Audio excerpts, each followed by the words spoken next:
प्रधानमंत्री नरेंद्र मोदी के जन संवादों का हमेशा से ही केंद्रीय विषय रहा है भारत की आंतरिक शक्ति के प्रति जागृति पैदा करना, देशवासियों में एक नया आत्मविश्वास भरना, ताकि सभी मिलकर नए भारत के निर्माण में जुट सकें।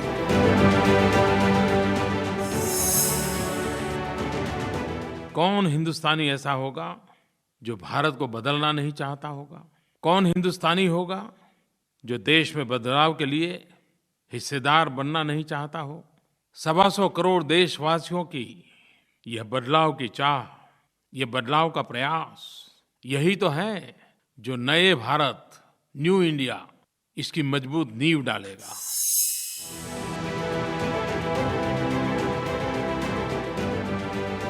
आर्थिक उन्नति के बिना राष्ट्र निर्माण संभव नहीं है और यही विषय मन की बात में प्रधानमंत्री लगातार उठाते रहे हैं। आर्थिक उन्नति के लिए आत्मनिर्भरता बहुत जरूरी है और खादी इसी आत्मनिर्भरता का प्रतीक। दशकों पहले महात्मा गांधी ने खादी को देश की आजादी का हथियार बनाया था और आज प्रधानमंत्री मोदी इसी खादी को आर्थिक आजादी का जरिया बना रहे हैं और इसमें अहम भूमिका है मन की बात कार्यक्रम की।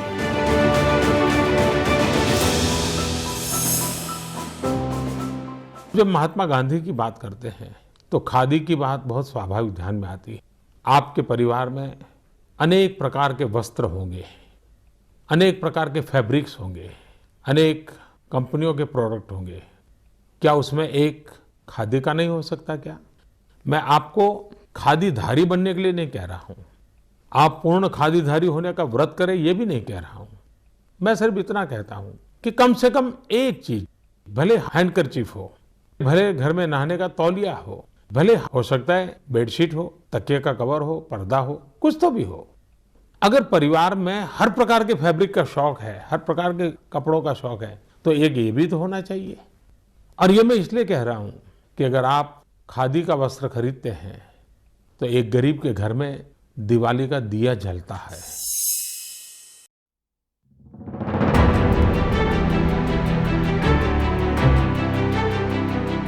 मन की बात में प्रधानमंत्री का खादी अपनाने के आह्वान का लोगों पर इतना गहरा असर पड़ा कि एक ही साल बाद वर्ष 2015 में खादी की बिक्री में 125% की वृद्धि दर्ज की गई। आंकड़े बताते हैं कि वर्ष 2022 में पहली बार खादी और ग्रामोद्योग निगम ने 1.15 लाख करोड़ रुपए का व्यापार किया, जो अब तक का सर्वाधिक है। यह प्रधानमंत्री के मन की बात से हुए जन जागृति का एक शानदार उदाहरण है।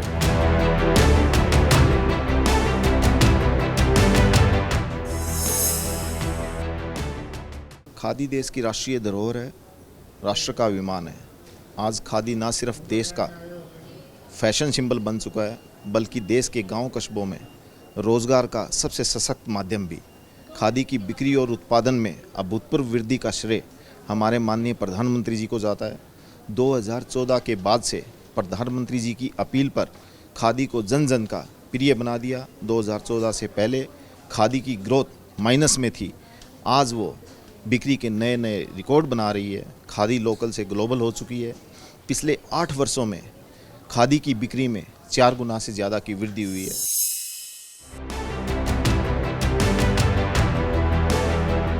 प्रधानमंत्री ने खादी के साथ तरह तरह के प्रयोगों की भी बात की ताकि खादी को आधुनिक परिवेश में ढाला जा सके।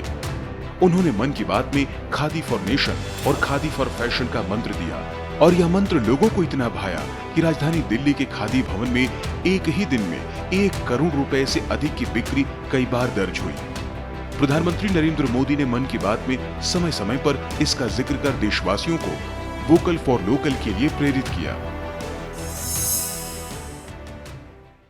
खादी और हैंडलूम का ही उदाहरण ले लीजिए। गांधी जयंती पर मैं हमेशा हैंडलूम के लिए, खादी के लिए वकालत करता रहता हूं और उसका परिणाम क्या है आपको भी ये जानकर के खुशी होगी। मुझे बताया गया कि इस महीने 17 अक्टूबर को धनतेरस के दिन दिल्ली के खादी ग्रामोद्योग भवन स्टोर में लगभग 1 करोड़ 20 लाख रुपए की रिकॉर्ड बिक्री हुई है। खादी और हैंडलूम का एक ही स्टोर पे इतना बड़ा बिक्री होना, ये सुनकर के आपको भी आनंद हुआ होगा, संतोष हुआ होगा। हम लोग का जो खादी भवन का जो सेल है, जो पिछले वर्ष 2022 में करीब 1,34,00,000 का हुआ था और यह आज तक का सबसे ज़्यादा सेल था और यह संभव हुआ है प्रधानमंत्री जी के सहयोग से, क्योंकि उन्होंने इसके लिए उन्होंने मन की बात में जिक्र किया था। तो इसलिए मैं अभी हमारे सभी जो एम्प्लॉय हैं इस पे बड़ी गर्वान्वित हैं कि उन्होंने 1,34,00,000 का सेल किया एक दिन में और आगे भी करने की कोशिश करते रहेंगे।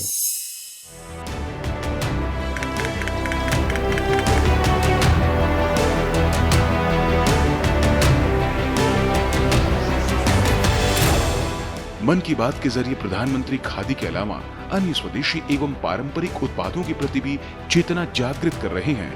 समय समय पर उन्होंने देश के खिलौना उद्योग को विश्व स्तरीय बनाने की बात की है।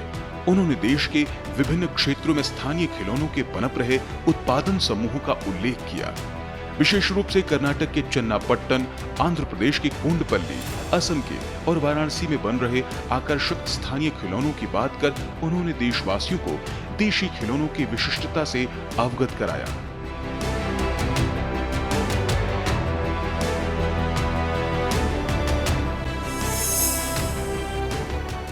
मैं लकड़ी खिलौने का काम करता हूं और ये मेरा काम पुश्तैनी है।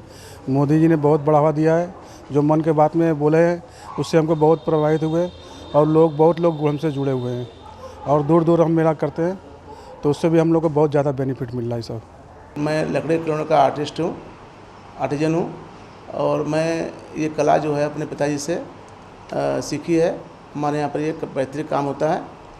प्रधानमंत्री जी का बहुत बहुत इसमें धन्यवाद है कि इन्होंने लकड़ी के खिलौने के कई बार अपने मन से बोला है और मन की बात में भी बोला है कि लकड़ी के खिलौना का जो है लोकल से वोकल का जो एक प्रयास उनका है, बहुत ज़्यादा हम लोग के लिए ऑर्डर भी आ रहे हैं और हम लोग के पास इतना ऑर्डर आ रहा है कि हम लोग माल बना कर सप्लाई नहीं कर पा रहे हैं। मन की बात में प्रधानमंत्री ने जितने बार भी जिक्र किया, लोगों में एक उत्साह जगता है कि बनारस में भी लकड़ी के खिलौने का काम होता है और लोग ढूंढते हुए आते हैं कि हाँ, ये कश्मीरीगंज एरिया में ये काम होता है। लोग देखने के लिए आते हैं और ख़रीदने के लिए भी आते हैं। खिलौना एक छोटा सा कुटीर उद्योग हुआ करता था। प्रधानमंत्री जी ने जो आह्वान दिया है देश को, जो बार बार मन की बात में विभिन्न संस्करणों में अपनी मन की बात खिलौनों को लेके कही है, उसके बाद खिलौना एक स्थापित उद्योग है। आप उदाहरण के लिए 68वें संस्करण में जो 30 अगस्त 2020 को आया था, जब प्रधानमंत्री जी ने बोला था कि let us gate vocal for local toys, जहाँ उन्होंने टॉय इकनॉमी की बात की थी, जहाँ पे उन्होंने उत्पादनकर्ता को जोड़ने की बात की थी, उसके बाद से खिलौना इंडस्ट्री ने सही दिशा में चलना शुरू किया।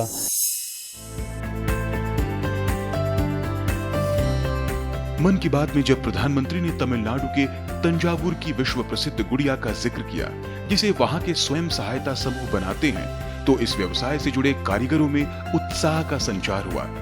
इन गुड़ियाओं को अब जीआई टैग भी मिल गया है।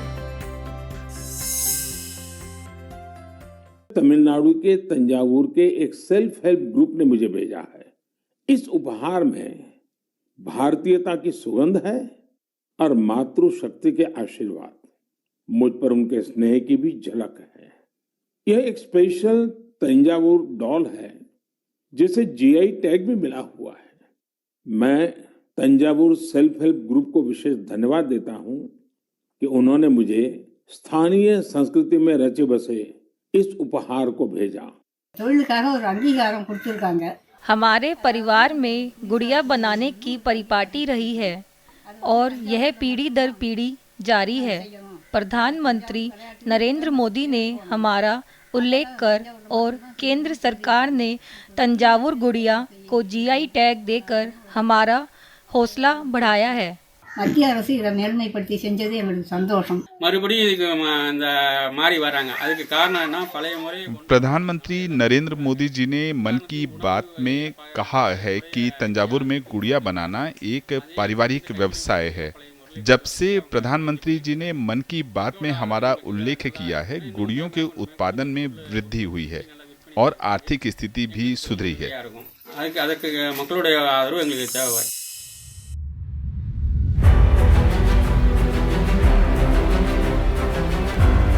आर्थिक रूप से सशक्त भारत की नींव समाज के कमजोर तबकों को आर्थिक रूप से सशक्त किए बिना नहीं पड़ सकती।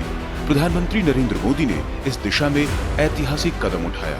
देश के हर गरीब व्यक्ति के पास अपना बैंक खाता हो, इस उद्देश्य से जनधन योजना लागू की।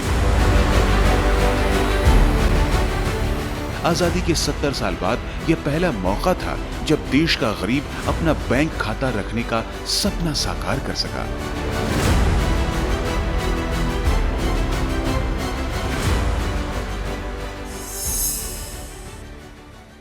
जो काम 60 साल में नहीं हुआ वो इतने कम समय में होगा क्या?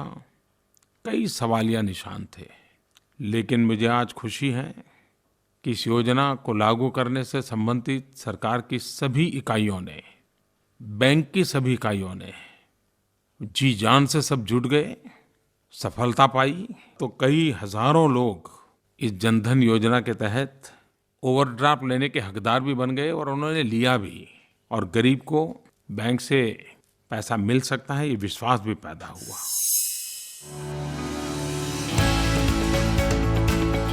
यह प्रधानमंत्री के आह्वान और सरकार की इच्छा शक्ति का ही नतीजा है कि 8 वर्षों में ही जनधन योजना के तहत 48 करोड़ से ज्यादा बैंक खाते खोले गए, जिसमें समाज के अशक्त समझे जाने वाले वर्गों ने लगभग 2 लाख करोड़ रुपए जमा किए। प्रधानमंत्री ने अपने मन की बात में कहा कि जनधन खातों में इतना अधिक पैसा जमा कर भारत के गरीबों ने अपनी अमीरी दुनिया को दिखा दी।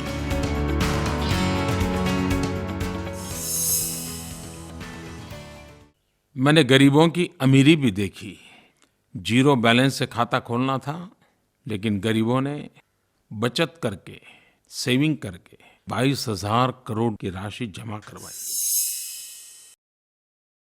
प्रधानमंत्री जी द्वारा जो जनधन योजना के पूर्व खाता खुलवाना बहुत ही मुश्किल कार्य था और लंबे लंबे फॉर्म भरने पड़ते थे, इंट्रोड्यूसर की आवश्यकता पड़ती थी जब आप बैंक में जाते थे। प्रधानमंत्री जी के इस आह्वान के बाद एक ऐसी मुहिम चलाई गई जिसके द्वारा एक तो पहले फॉर्मों का सरलीकरण किया गया और 1 पेज का फॉर्म किया गया। अगर हम पूरी योजना को एक ठीक तरह से देखें तो जैम ट्रिनिटी के माध्यम से हर गरीब व्यक्ति को बैंकिंग इंस्टीट्यूशन से जोड़ा गया, जिससे कि वो आसानी से अपना पैसा जमा करा सके और बैंकों को अगर उनको कोई ऋण वगैरह देना है तो वो भी आसानी से सुचारू रूप से दिया जा सके। जनधन योजना का सबसे बड़ा फायदा यह हुआ कि लोगों को दी जाने वाली सरकारी सहायता, विधवा पेंशन, गरीब छात्रों को छात्रवृत्ति, मनरेगा की मजदूरी, किसान सम्मान निधि आदि सभी सीधे बैंक खातों में जमा होने लगे, जिससे बिचौलियों की भूमिका पूरी तरह समाप्त हो गई, जो पहले गरीबों का शोषण किया करते थे।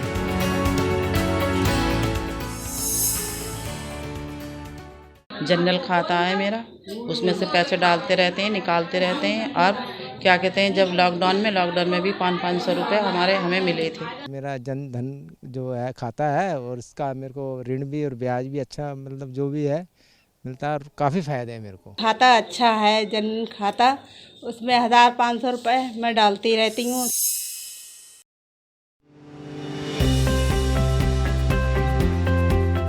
समाज के कम आय वाले तबकों के आर्थिक सशक्तिकरण के लिए एक और ऐतिहासिक कदम केंद्र सरकार ने उठाया प्रधानमंत्री मुद्रा योजना के रूप में। यह छोटे उद्यमियों को 10 लाख रुपए तक का ऋण मुहैया कराने की अभिनव योजना है।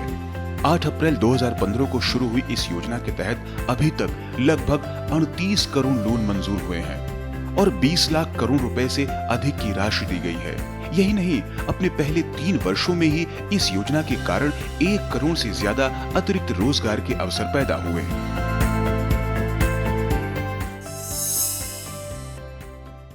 इस योजना का मुख्य उद्देश्य समाज के पिछड़े वर्ग के या ऐसे व्यक्ति जो वित्तीय सुविधाओं से दूर हैं, उन लोगों को लोन लेने के लिए मेन स्ट्रीम में लाने का प्रावधान किया गया। इस योजना के अंतर्गत पिछले 8 सालों में बहुत महत्वपूर्ण प्रगति हुई है और यह इस बात से और भी ज़्यादा इस योजना की सफलता महसूस होती है कि इसमें ज़्यादातर महिलाओं के ही अकाउंट हैं। करीब 68% जो बेनिफिशियरी हैं, लाभार्थी हैं, वो महिलाएं हैं और करीब 51% SC, ST अथवा पिछड़े वर्ग से आते हैं। मैं एक फ़ैशन डिज़ाइनर हूँ और मेरा बुटीक है भोपाल में। काम शुरू करने के लिए जो हमारी मुद्रा योजना है उसके थ्रू मैंने अपना काम शुरू करा। मैंने 3.5 लाख का लोन लिया था जिसमें कि मुझे 1.5 लाख सब्सिडी भी मिली विदाउट गारंटी। ये लोन बहुत ही मुझे हेल्पफुल हुआ, जिसके थ्रू मैं अभी अपना खुद का काम कर रही हूँ और प्लस मैं अभी दूसरों को भी काम दे रही हूँ। 50,000 का लोन लिया बैंक ऑफ इंडिया से, तो बहुत कम ब्याज दरों में मिला मुझे, जिससे मुझे काफ़ी मेरे पैसों की बचत हुई। व्यापार बड़ा है पहले से, तो हम लोग 2 भाई लगे रहते हैं इस व्यापार में, और इससे अपना व्यक्तिगत जीवन में भी सुधार हुआ है। पहले अब हम लोग के बच्चे भी कॉन्वेंट स्कूल में जाते हैं पढ़ने। ये सब काम बहुत आसान से चला जा रहा है। पहले का क्या था, हॉकर वेंडर्स हमारे जाते थे बैंक में तो 50 तरह का कागज मांगते थे, अभी उतना कागज की जरूरत नहीं है। एक तरफ जहां मुद्रा योजना शुरू कर प्रधानमंत्री ने छोटे और मझोले उद्यमियों के आर्थिक उन्नयन का मार्ग प्रशस्त किया, वहीं जनवरी 2016 में स्टार्टअप इंडिया योजना शुरू कर उन्होंने आधुनिक टेक्नोलॉजी और वित्तीय प्रबंधन में पारंगत युवा व्यवसायियों को प्रोत्साहित करने का अभियान शुरू किया। स्वयं प्रधानमंत्री के शब्दों में यह नए भारत की आत्मा को परिलक्षित करती है।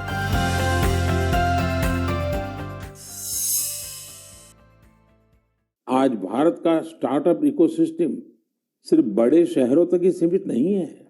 छोटे छोटे शहरों और कस्बों से भी एंटरप्रेन्योर सामने आ रहे हैं। इससे पता चलता है कि भारत में जिसके पास इनोवेटिव आइडिया है वो वेल्थ क्रिएट कर सकता है।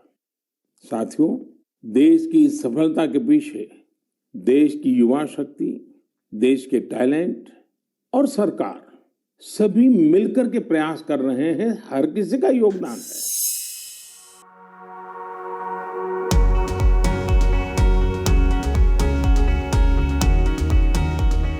स्टार्टअप इंडिया अभियान की सफलता इस बात से परिलक्षित होती है कि जहां 2016 में देश में मात्र 450 के लगभग स्टार्टअप थे, केवल 7 वर्षों में यह संख्या बढ़कर 94,000 हो गई है। यही नहीं, इन स्टार्टअप में भी यूनिकॉर्न की संख्या 100 से ज्यादा हो गई है। यूनिकॉर्न उन कंपनियों को कहते हैं जिनका मूल्य $100 करोड़ से अधिक होता है। आज भारत स्टार्टअप के मामले में अमेरिका और चीन के बाद दुनिया में तीसरे स्थान पर है। प्रधानमंत्री ने अपनी मन की बात प्रसारणों में समय समय पर स्टार्टअप क्षेत्र में उल्लेखनीय कार्य कर रहे व्यक्तियों और कंपनियों का जिक्र किया। भारत में स्टार्टअप इंडिया अभियान न केवल तेजी से बढ़ा है, बल्कि इसमें हर क्षेत्र के उद्यम शामिल हैं। प्रधानमंत्री ने अपनी मन की बात में इन विविध क्षेत्रों के स्टार्टअप का लगातार जिक्र कर उनका हौसला बढ़ाया है। फिर चाहे आयुष या कृषि क्षेत्र के स्टार्टअप हों, या विज्ञान के क्षेत्र के, या फिर अंतरिक्ष और ड्रोन टेक्नोलॉजी के स्टार्टअप हो, सभी का उत्साहवर्धन प्रधानमंत्री ने अपनी मन की बात में किया।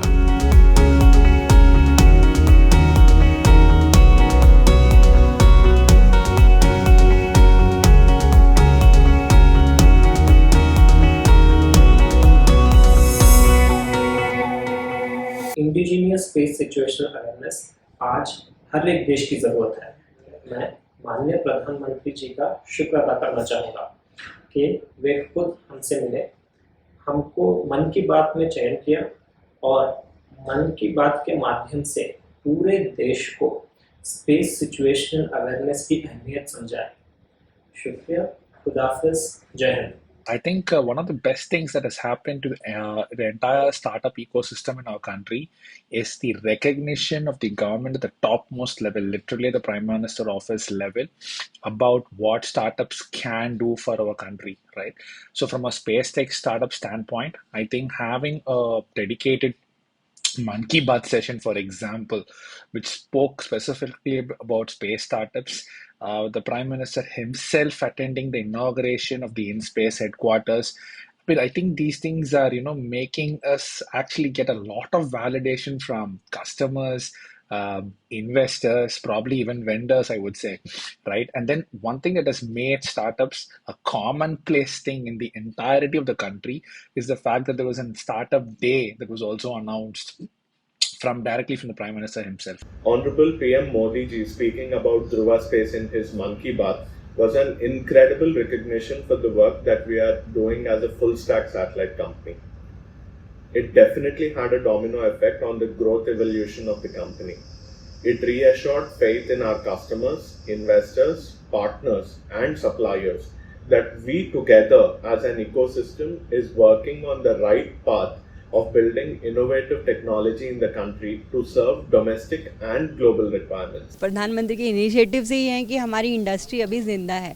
तो हम लोग ड्रोन बनाने में 2016 से हैं एंड तब शुरू में बहुत डिफ़िकल्ट था। तो 2021 अगस्त में इंडियन ड्रोन पॉलिसी लिबरेट हुई और उसके बाद फरवरी 7, 2022 में India band import of foreign drones.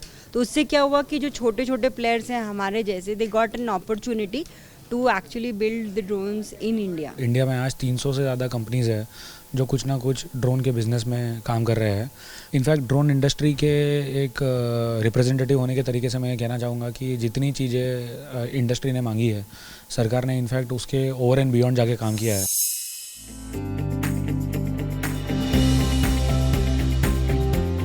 अर्थ जगत में एक और क्षेत्र है जिसमें भारत की तरक्की ने पूरी दुनिया को चमत्कृत किया है। वह है डिजिटल लेन देन का क्षेत्र। बिना नकदी के या कैशलेस लेन देन के कारण व्यापार सुगम हुआ है। विशेषकर छोटे व्यवसायियों को इससे बहुत लाभ हुआ है। डिजिटल लेन देन में यूपीआई एवं भीम जैसी सुविधाओं के कारण आम भारतीय के लिए कैशलेस लेन देन एकदम सुलभ हो गया है।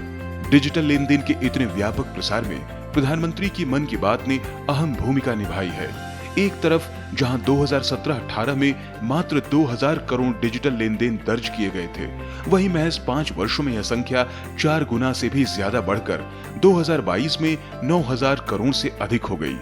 आज सिंगापुर, यूएई, ओमान सहित 10 देशों में यूपीआई के जरिए कैशलेस लेन देन किया जा सकता है, जो भारत की तेजी से बढ़ती आर्थिक ताकत का परिचायक है।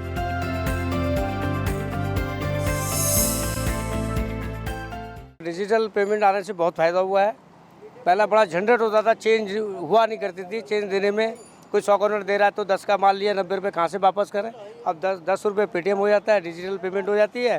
वो उस झंझट से मुक्ति प्राप्त हुए हैं। चेंज लेन देन में एकदम आसान हो जाता है हमें। वो उसमें क्या होता है, डायरेक्ट आ जाता है पैसे, हमें कोई दिक्कत भी नहीं होती है। चेंज देने लेने में दिक्कत खत्म हो गया।